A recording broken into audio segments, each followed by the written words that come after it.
आपका पहले नाम बताएं। मेरा नाम तनिष्का मेहता है। तनिष्का कौन सी क्लास में हो और कहाँ रहती हो? मैं 9th क्लास में हूँ और मैं मध्य प्रदेश के सबसे बड़े जिले यानी कि कौन सिटी छिंदवाड़ा में रहती हूँ। अच्छा। मैं एक बार फिर से नाम बताओ। तनिष्का मेहता। तनिष्का, मैं जानना चाहता हूँ आपसे कि बहुत सारी एक्टिविटी में इन्वॉल्व हैं आप और लगातार कई स्टेज पर भी जा रही हैं। बताएं कि शुरुआत कैसे हुई? मेरी शुरुआत तब हुई थी जब मैं 5-6 साल की थी, तब मुझे मॉडलिंग में इंटरेस्ट जागी क्योंकि मैं शॉर्ट्स में मैंने एक लड़की को देखा जो कि मॉडलिंग कर रही थी, वो भी एक मॉडल थी और सब लोग उसकी तरफ फोकस कर रहे थे, स्पॉटलाइट आ रही थी उसके ऊपर। तो फिर मुझे भी इंटरेस्ट ऐसे लगा कि हाँ, मुझे भी मॉडलिंग की फील्ड में जाना है, नाम रोशन करना है। और फिर मैं कराटे की फील्ड में भी बहुत इंटरेस्टेड हूँ क्योंकि मुझे आत्मरक्षा करने हेतु मुझे लगा कि मुझे कराटे भी सीखना चाहिए।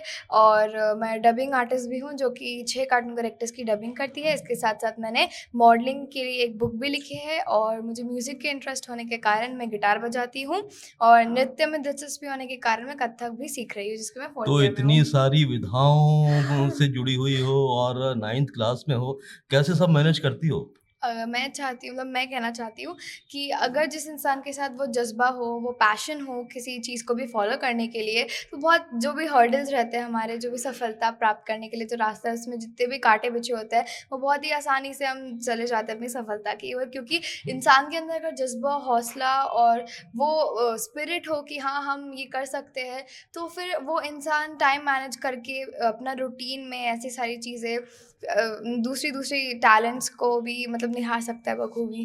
तो जैसे कि तुमने बताया कि तुम मॉडलिंग भी करती हो और डांस भी करती हो और बहुत सारे कार्टून कैरेक्टर्स के लिए डबिंग भी करती हो। हुँ। तो सबसे पहले क्या डांस शुरू किया कि कार्टून की आवाज़ निकालना? मैंने सबसे पहले डांस शुरू किया, फिर ऐसे ही जब कोरोना का समय था उसके पहले से मैंने डांस और ये कराटे शुरू किया था और चलते ही चलते टाइम निकल गया और उसके साथ-साथ मैंने और नई-नई क्लासेस कर मतलब इसमें मेरा नेम एनरोल किया क्योंकि मुझे बहुत सारी चीज़ों पे, बहुत सारी एक्टिविटीज़ को में बहुत ज़्यादा इंटरेस्ट था, तो इसलिए ऐसी क्लासेस जॉइन करते रहे हम लोग। लेकिन सबसे पहला मेरा ये मानना है कि हमें सिर्फ़ अपनी पढ़ाई पे फ़ोकस करना चाहिए। पढ़ाई प्राइमरी चीज़ है, उसके बाद आप अपनी टैलेंट्स और हॉबीज़ को बखूबी निहारिए, लेकिन फर्स्ट इज़ द स्टडी। हम मॉडलिंग की बात करेंगे लेकिन तुमसे मैं पूछना चाहता हूँ कि कार्टून कैरेक्टर्स की तुम आवाज़ निकालती हो, हुँ। तो कौन-कौन से कार्टून कैरेक्टर्स की आवाज़ निकालती हो? मैं 6 कार्टून कैरेक्टर्स की आवाज़ निकालती हूँ। हुँ। फर्स्ट है शिनचैन, आप सबका प्यारा नन्हा-मुन्ना छोटा-सा दोस्त जो तो कि नाम 5 बोलते साल जाओ का। और उसकी आवाज़ निकालती जाओ। ठीक है। हेलो एवरीवन, मेरा नाम है शिनचैन ओहारा, बड़ी-बड़ी साइमन। मैं 5 साल का छोटा-मुन्ना नन्हा-सा प्यारा-सा बच्चा हूँ। उसके बाद आता है हमारा डोरेमोन जो कि गैजेट वाला देने वाला दोस्त है, जो कि नोबिता की शैतानियों से बहुत ज़्यादा परेशान है। ठीक है? हेलो एवरीवन, मेरा नाम डोरेमोन है। मैं 22वीं सदी का एक रोबोट हूँ। मुझे डोरा के खाना बहुत पसंद है और मैं 22वीं सदी का रोबोट होने के साथ-साथ सबको गैजेट्स भी देके सबकी मदद करता हूँ। ही ही। उसके बाद है पिकाचू जो कि अ, बहुत ही क्यूट सा एक स्टफ़ टॉय है, तो उसको हम डबिंग करते हैं। पीका, पिकाचू, पीकाबी, पिकाचू, पिकाचू, पीकाबी, पिकाचू। उसके बाद है बबली जो कि लिटिल सिंघम से है। हुँ। So funny. लिटिल सिंघम इतने सारे जाले के दरवाजे कहाँ से लगा के आए हो? इसके लिए तुम्हें साफ करने के लिए चाहिए सुपरसोनिक टेक्टोनिक मेगा 200 डिवाइस, जिससे सारे जाले साफ हो जाएंगे। उसके हुँ। बाद है हमारा बबल्स जो कि पावर पफ गर्ल्स की एक ग्रुप की मेंबर है। हुँ। हे एवरीवन, मेरा नाम बबल है, करती हूँ मैं सारे एक्शंस डबल। उसके बाद है last but not the least हमारा प्यारा बोचान जो कि जिसको पत्थर कलेक्ट करना बहुत पसंद है और जो सिंचान का बहुत ही ज़्यादा अच्छा दोस्त है, one of the member of his group. तो उसको हम डब कर देते हैं। हेलो एवरीवन, मेरा नाम बो है, मुझे पत्थर कलेक्ट करना बहुत पसंद है।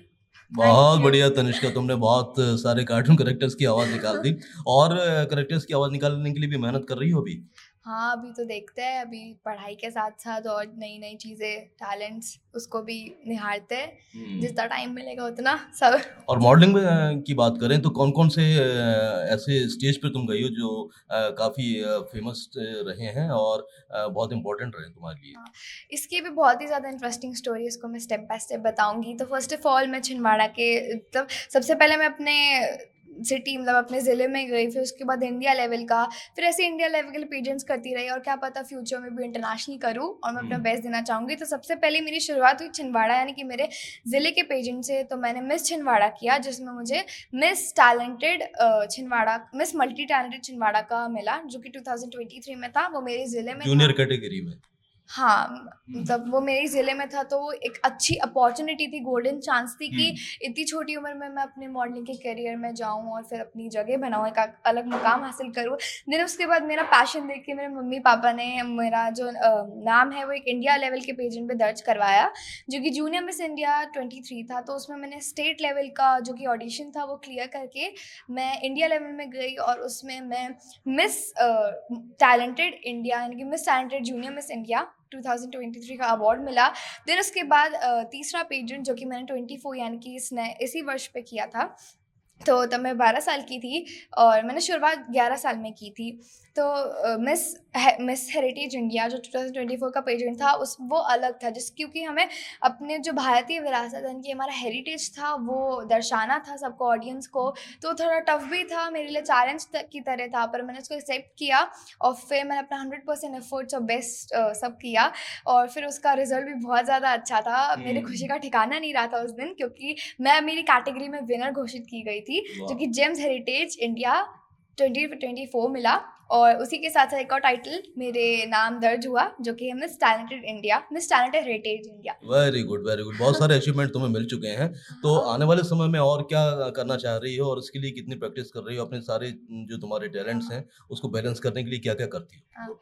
ऑनेस्टली कहूँ मैं तो अभी तक मैंने ऐसा सोचा नहीं कि मैं फ्यूचर में क्या बनूँ, पर मैं हमेशा ये चाहूँगी कि मैं एक ऐसी प्रोफेशन चूज़ करूँ जिससे मैं एक सक्सेसफुल वुमेन बनूँ कि वो हर चीज़ मैनेज कर पाए, वो हर चीज़ परफेक्टली कर पाए, चाहे वो डॉक्टर हो या फिर इंजीनियर। सक्सेसफुल मुझे हमेशा बनना है और हमेशा मैं अपना बेस्ट देना चाहूँगी। और यही सवाल कि मतलब जवाब देना चाहूँगी मैं कि आप मैनेज कैसे करते हो? तो मैनेज करना मैंने पहले कहा था कि जज़्बा हो तो सब आसानी से मैनेज हो जाता है।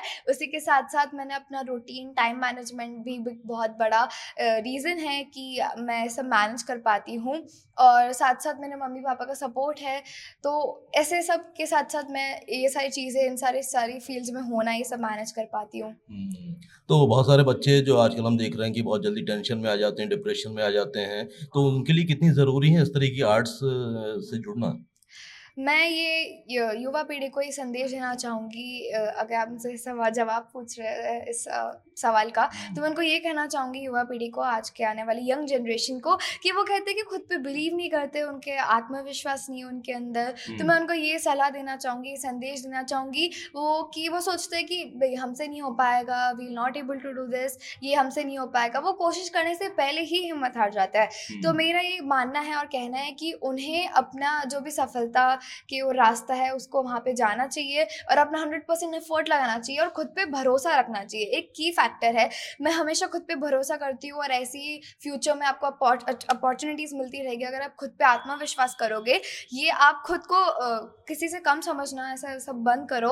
और ये कहना चाहूँगी मैं युवा पीढ़ी से, जस्ट बिलीव इन योरसेल्फ। उसके बाद आप देखना क्या-क्या मैजिक्स होंगे आपकी लाइफ में और आप क्या-क्या अचीव कर सकते हो अपने जस्ट बिलीव इन योरसेल्फ मंत्र से। तो तनिष्का, बहुत-बहुत शुभकामनाएँ, बहुत-बहुत बधाई कि आप लगातार बहुत सारी जो विधाओं से जुड़ी हुई हैं, उसको लगातार कंटिन्यू करें और नए-नए अचीवमेंट उसमें हासिल करें। हमारी बहुत-बहुत शुभकामनाएँ आपके साथ हैं। Thank you so much. Thank you so much.